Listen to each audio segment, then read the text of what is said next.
Bonjour à tous et bienvenue sur la chaîne Monsieur Rabbit, j'espère que vous allez bien. Vous le savez, ici tous les jours je vous partage le meilleur de l'actu crypto, même coin, NFT, jeux blockchain et airdrop dans un format qui dure un petit quart d'heure. Et si c'est pas encore fait, pensez à vous abonner à la chaîne.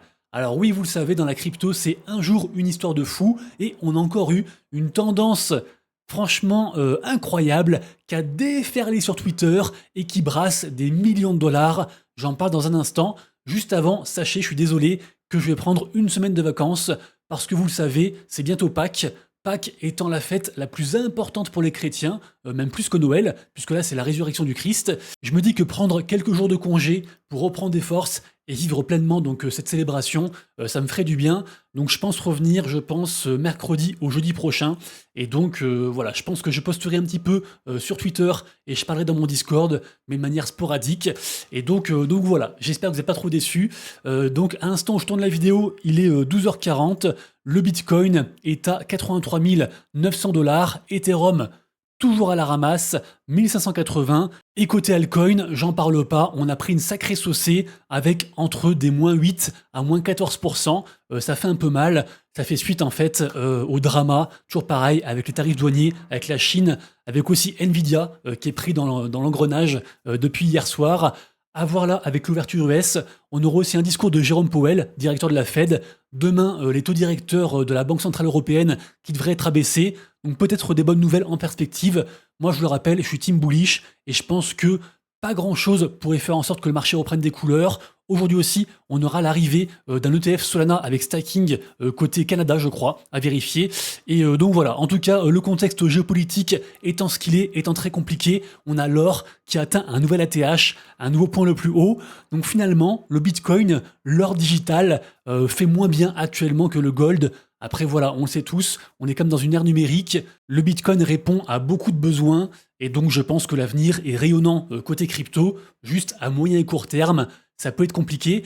Ensuite, je vous le disais, on a eu une tendance sur Twitter, alors rappelez-vous, la dernière tendance, c'était avec les studios Ghibli, qui permettait en fait, comment dire, de dessin animéiser, si je puis dire, de la façon des studios Ghibli, ce qu'on fait entre autres Mon voisin Totoro, genre de choses, Voyage de Chihiro, tout ça, je pense que vous connaissez.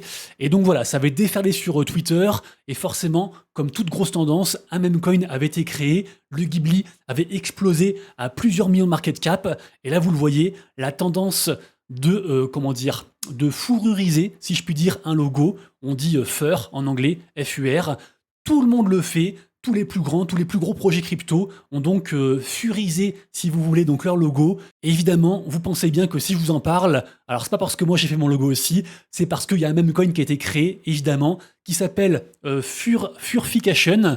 Et regardez-moi ça, on est encore à 4,6 millions de dollars de market cap, avec un petit plus, 8500% en 24 heures. Comme quoi, je me répète, tous les jours, il y a des opportunités de fou. C'est une dinguerie. D'ailleurs, j'en ai loupé une. Je reparle après dans la partie gaming par rapport à la tendance des Ponzi abstracts. Après, je le redis, je suis obligé de vous le redire quand même.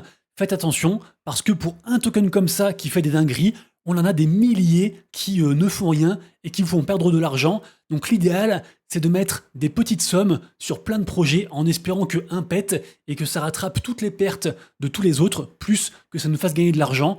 Et donc, des fois, en fait, le mieux, c'est de rien faire et de laisser passer ces trains-là. Mais faut le dire tout de même, voilà, pour ceux qui suivent les tendances sur Twitter et autres, dès qu'elles sortent, allez checker rapidement sur Dexscreener s'il n'y a pas un token, un meme coin qui est relié donc à cette tendance qui pète. Ça peut porter ses fruits. Et puisqu'on parle de meme coin, on a une très bonne nouvelle par rapport au groupe Pudgy Penguins et à leur maison mère Igloo. Je rappelle, Pudgy Penguins, pour moi, c'est une des meilleures collections NFT. Ils sont situés à la 4e place des NFT les plus capitalisés à l'heure actuelle. Ils sont très forts côté marketing, côté digital, côté viral et aussi côté Web 2, notamment grâce à leur peluche et grâce à leur IP, à leur propriété intellectuelle. Les Pudgy Penguins ont également aussi un meme coin sur Solana, le Pengu, qui a pris très très cher je trouve. Moi je suis grave en perte dessus et pourtant j'ai encore rechargé parce que j'ai envie d'y croire. On a peut-être même un jour un ETF Pengu qui va arriver, donc assez incroyable. Et vraiment, comment dire, ce même coin Pengu est très proche de Solana, même si la collection, elle, est sur Ether. Et là, on apprend qu'il y a un partenariat entre donc Pudgy Penguins d'une part et Sol Strategy d'autre part, qui est en fait un des plus gros validateurs sur la blockchain Solana.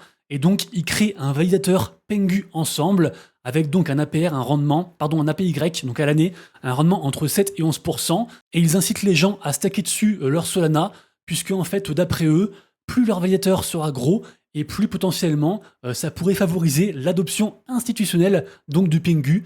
Et on pense, je le redis, aux ETF, évidemment, donc affaire à suivre. Ensuite, je ne vous l'ai pas encore dit, mais sachez que la vidéo du jour est réalisée en collaboration avec Glimmer Finance. J'en ai parlé, je crois, 2 fois semaine dernière. Alors, c'est un projet, en fait, c'est une marketplace, c'est comme OpenSea. Sur OpenSea, vous achetez et vous revendez des collections NFT. Et bien, en fait, sur Glimmer Finance, vous allez faire pareil, mais côté RWA, côté Reward Asset. Donc, on pourrait imaginer revendre par exemple, je sais pas, une montre tokenisée, une Rolex, une voiture, des obligations d'État, peu importe, des matières premières. Tout ce qui est tokenisable pourra donc être acheté, revendu, listé sur Glimmer Finance. À l'instant où je tourne la vidéo, le projet n'est pas encore sorti. C'est un projet qui est théorique. Et là, ils sont en levée de fonds. On peut donc acheter le token si ça vous intéresse. Sachez que le prix augmente au fur et à mesure. Le prix actuel en pré-sale donc, c'est à 0,0022 $. Le listing sera à 0,06, donc on sera sur un x25 si le projet sort. Par contre, je le répète, même si je suis partenaire de Glimmer Finance, ça ne veut pas dire que le projet va marcher. Il y a des risques, c'est high risk, high reward. Plus on investit tôt et plus il y a de risques. Et donc voilà, faites bien vos recherches, allez checker le white paper, faites un tour sur leurs réseaux sociaux. Également aussi jeter un œil à l'audit qui a été fait côté sécurité. N'hésitez pas à poser toutes vos questions en commentaire, je réponds à tout le monde. Je supprime jamais aucun commentaire, sauf les milliers de scams qui promeuvent du coup un token horrible. Donc ça je supprime, mais sinon voilà. Critiques positives ou négatives, je réponds à tout le monde. Et donc voilà, je vous tiendrai au courant par rapport donc à la sortie de Glimmer Finance. Dès que j'ai plus d'infos, le projet sera sur Solana. Et puis nous, on continue directement les actus avec une info assez marrante.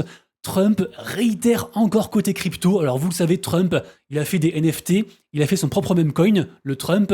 Il a aussi donc un projet avec sa famille qui s'appelle World Liberty Finance, qui est plus un projet DeFi, et qui possède une quantité folle d'ETH. Également aussi, ils vont sortir prochainement leur propre stablecoin, parce que vous le savez, le marché du stablecoin, c'est des milliards. Tether, donc USDT, est une des entreprises les plus prolifiques au monde. Et donc voilà, ils vont sortir leur stablecoin USD One. Et ici donc, tout ça pour dire que nouveau projet de la famille Trump, avec donc Trump et World Liberty Finance, ils vont sortir un jeu mobile, une sorte de Monopoly. Et en gros, on pourra utiliser donc des meme coins, de la crypto, des NFT. Voilà, pour l'instant, on n'en sait pas plus. Mais si ça sort, ce serait assez incroyable. Donc hâte de voir. J'ai beaucoup parlé pour pas grand chose, mais je trouvais la news sympa, donc je la relais. Ensuite, très grosse nouvelle, puisque donc tout à l'heure on parlait de OpenSea, une marketplace NFT très connue, peut-être la plus mainstream, plus que Blur et autres, et en plus qui est cross-chain, donc du coup ça brasse quand même pas mal de volume, et c'est plus friendly dans l'interface. Eh bien OpenSea va intégrer prochainement les mêmes coins, les tokens sur Solana. Vous le savez, actuellement, les NFT ne sont pas les rois et les volumes sont très très bas. Et donc forcément, ils sont en recherche, je pense, de sources d'argent. Et donc avec les petits frais comme ça, ils vont pouvoir se renflouer. Donc voilà, du coup, les tokens Solana qui vont arriver sur OpenSea bientôt, c'est une très grosse annonce qui pourrait relancer OpenSea. Surtout que, on le rappelle, OpenSea va sortir prochainement son propre token, le token Sea. Et donc, hâte de voir tout ça. Et j'imagine que l'activité du coup sur OpenSea sera récompensée, en toute logique. Ensuite, une super histoire, comme quoi des fois, ça sert de pas jeter ces NFT, ces cryptos comme ça à la poubelle.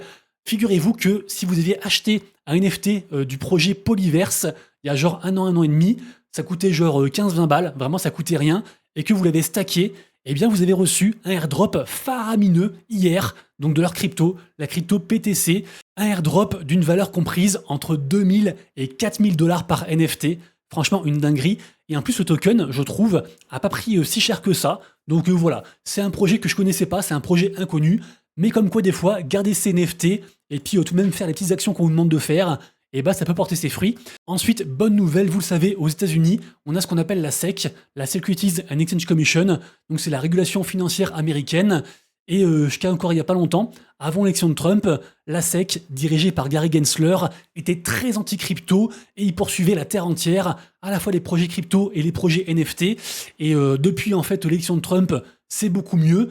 Et en plus de ça, je l'avais relayé, je crois, semaine dernière, on a un nouveau président de la SEC, donc Paul Atkins, qui pour le coup, lui, est pro-crypto.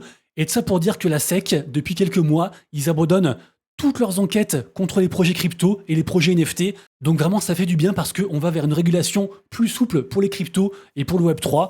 Et donc voilà, on apprend ici que la SEC abandonne ses charges et c'est son enquête contre Cyberkongs qui a sorti différents tokens. À la base, c'est une grosse collection NFT sur Ethereum.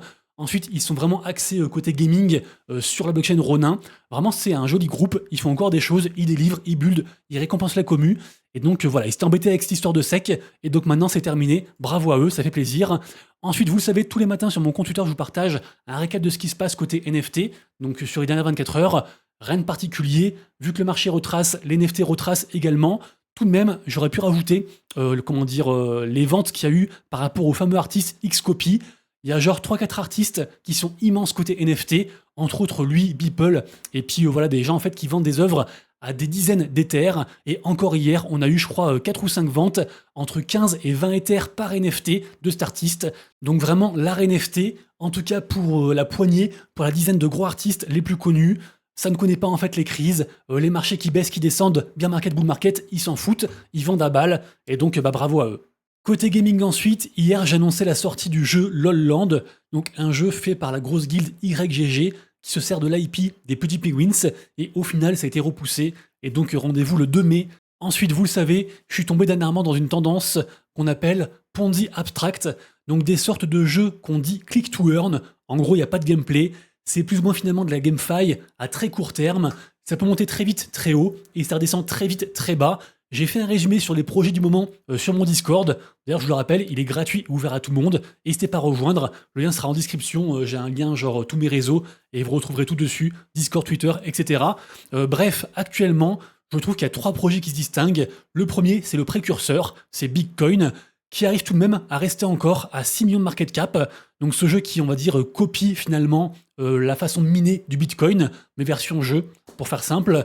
Et donc je pense que c'est un projet à surveiller sur le moyen et long terme. Et je vous le rappelle, j'en ai parlé je crois hier ou avant-hier, même Asher a succombé et investi à l'intérieur. Le second jeu, qui commence déjà à péricliter, c'est le jeu Minereum. C'est une copie, en fait, c'est un fork du jeu Bitcoin, mais avec l'IP des Petits Penguins et quelques améliorations. Notamment, il y avait aussi un système anti-whale. Au final, ils ont un petit peu changé le truc cette nuit. De ce que j'ai vu dans leur Discord, les gens sont pas très contents, et forcément ça se ressent sur le prix du token, qui avait quand même atteint 2,3 $ hier, et moi je suis dégoûté. En fait, j'investis quasiment un petit peu sur tous les projets de ce style.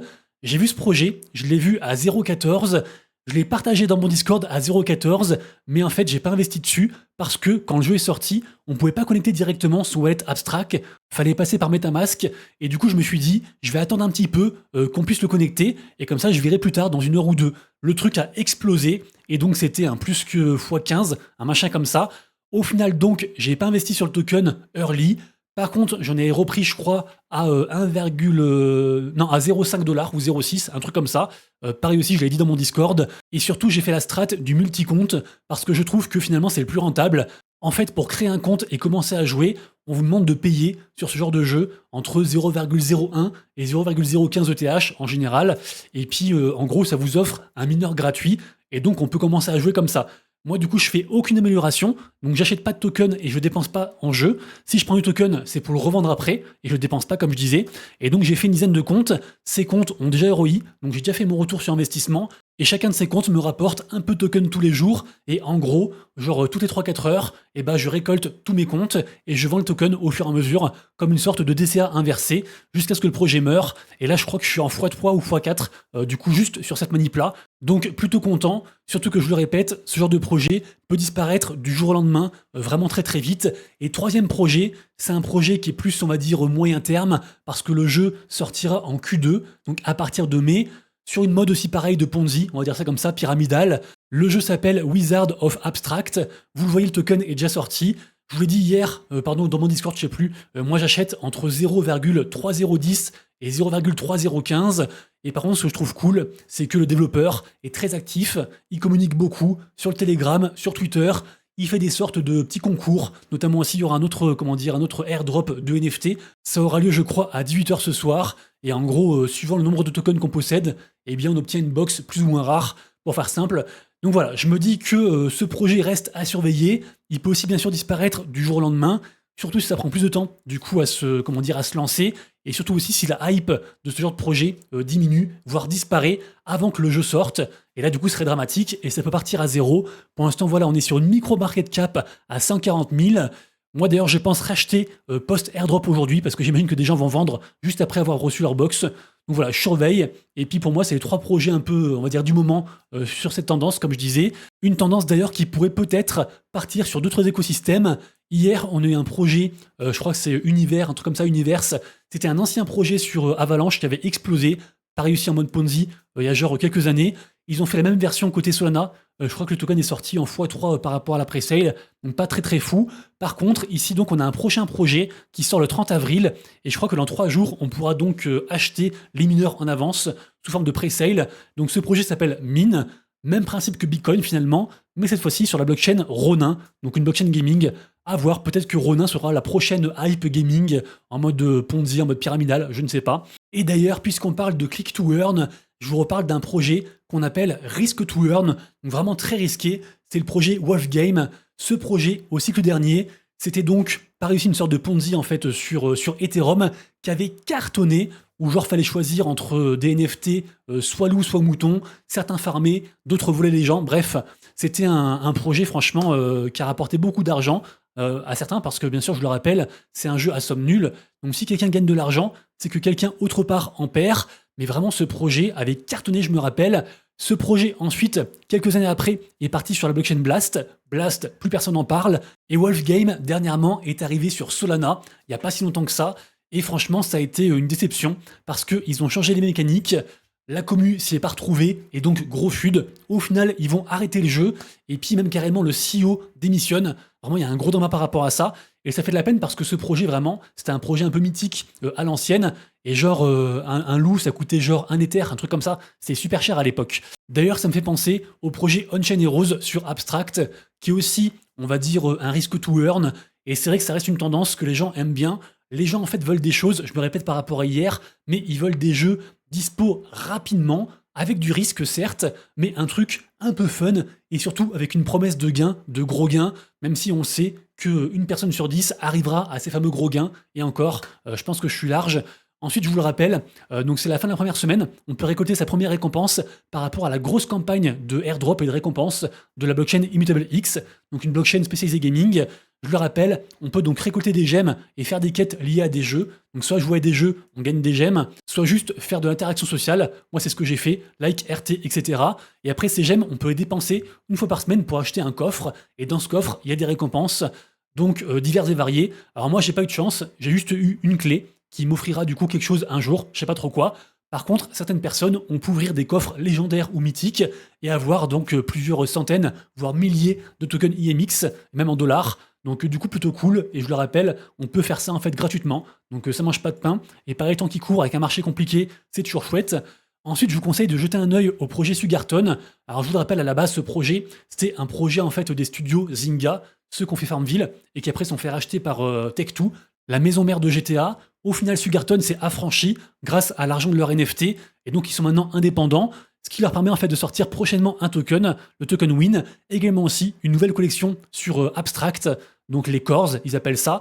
Et la nouvelle, qu'est-ce que c'est? C'est qu'en fait, ils ont recruté tous les plus gros KOL, plein de gros influenceurs qui ont des contacts partout, entre autres Well.Swoosh, le premier influenceur NFT le plus vu, également aussi Payton, qui dirige le groupe WolfDAO, qui sont partout, qui ont rentré partout, et aussi le gros créateur de contenu gaming, Yellow Panther. Bref, ce projet Sugarton reste à surveiller, et donc aussi ces NFT, qui pourraient être un pari gagnant à moyen terme, et pour l'instant, on est à 0,17 ETH, affaire à suivre. Également aussi affaire à suivre par rapport au projet Hyperplay, plus personne n'en parle, pourtant Hyperplay, c'est un peu une sorte, on va dire, de Steam version Web3, mais surtout en fait c'est un projet qui est backé par entre autres Animoca Brands et surtout par Consensus, la maison mère de MetaMask, et ça en fait quasiment personne n'en parle, et pourtant ça reste un immense projet qui a levé beaucoup de fonds, et donc Hyperplay arrive avec une bonne annonce en partenariat avec la blockchain Mantle pour dans 9 jours. Donc on sera le 24 avril, ils appellent ça le Mantle Game Fest, et donc il y aura 6 jeux auxquels on pourra jouer, avec différentes récompenses, notamment bien sûr du token de l'écosystème, donc pourquoi pas, ça c'est affaire à suivre. Et également aussi, je voulais parler de ça, ah oui, la vidéo est un peu plus longue, parce que comme je vous l'ai dit, vu que je pars une semaine, j'en profite un peu, et comme ça vous aurez le temps de voir cette vidéo. Je sais pas si vous vous rappelez du projet Wilder World, c'est un jeu ambiance métaverse, c'est un jeu pareil aussi qui a levé beaucoup d'argent, et qui avait une très grosse hype, il y a environ, je crois, 6 mois, 1 an. Alors là, c'est long à venir. Par contre, là, ils ont sorti un form. Je pense pas que ça dure longtemps, même si on voit qu'il n'y a pas beaucoup de hype pour l'instant. Mais en gros, c'est pour participer à, comment dire, un accès très early au projet, peut-être avec des récompenses, à voir.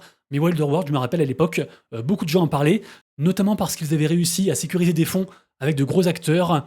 Et enfin, dernière nouvelle, par rapport au projet Neon Heroes, donc un peu une sorte, on va dire, de jeu de combat, de shooter, qui est assez hypé. Et en fait, il y a un drama par rapport aux récompenses du leaderboard.